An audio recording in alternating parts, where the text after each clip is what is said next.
lack of dignity and respect in the transatlantic relationship. US President Donald Trump has made it clear there will be no going back on his plans to take control of Greenland. In fact, he posted a map. Watch that on your television screen, a map. It's an AI map that shows both Greenland and Canada as part of the US because they've been shown in the colors of the US flag. There is an intense pushback from European leaders, at least as of now, and this controversy has pitched NATO versus NATO. Donald Trump says he's agreed to a meeting of various parties at Davos in Switzerland, but insists Greenland is imperative for US national security and for global security, and that there is no going back on taking control of Greenland.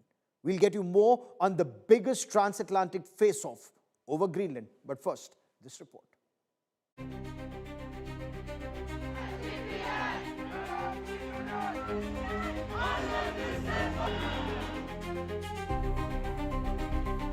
No, I don't care about the Nobel Prize. We stopped 8 wars, and maybe we'll be stopping a 9th very soon. We'll see. With that familiar grievance, Donald Trump escalates his boldest claim yet: complete and total control over Greenland. And then comes the post.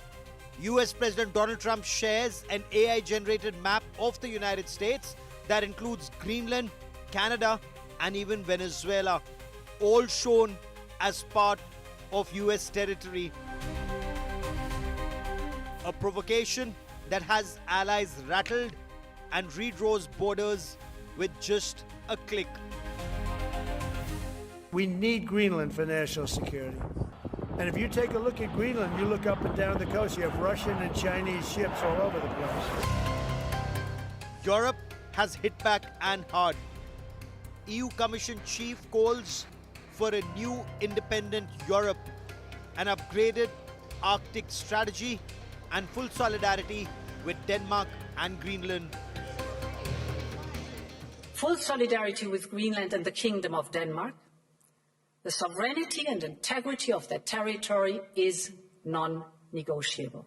Europe is preparing its own security strategy, which we plan to publish later this year. And as part of this, we are upgrading our Arctic strategy too. Russia has also weighed in. Мы не имеем отношения к этому вопросу. In principle, Greenland is not a natural part of Denmark, is it? It was neither a natural part of Norway nor a natural part of Denmark. It's a colonial conquest. The fact that the inhabitants are now accustomed to it and feel comfortable is another matter. But the problem of former colonial possessions is getting more and more serious. Развязки этой проблемы. And ahead of his Davos visit, US President Trump has turned diplomacy into a spectacle, publicly sharing private messages with heads of state. Donald Trump posts a message from NATO Secretary General Mark Rutte, praising his actions and saying he's committed to finding a way forward on Greenland. Trump also shared a private message from French President Emmanuel Macron, in which the French president says he does not understand Trump's position on Greenland and seeks further dialogue.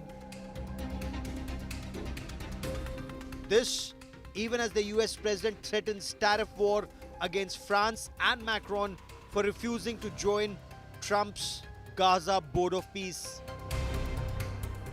Do you have any response to President Macron saying he will not join the Board of Peace?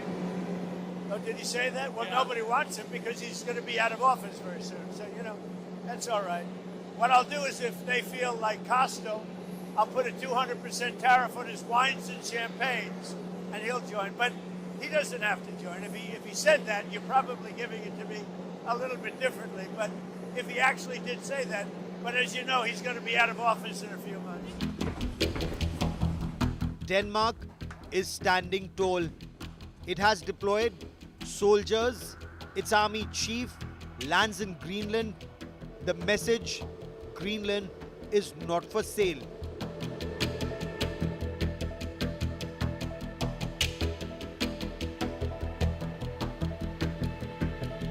From AI maps to tariff threats, from private DMs to public ultimatums, the war for Greenland is no longer whispered in backrooms. It's loud and it's public and it's heading straight to Davos. Bureau Report, India Today.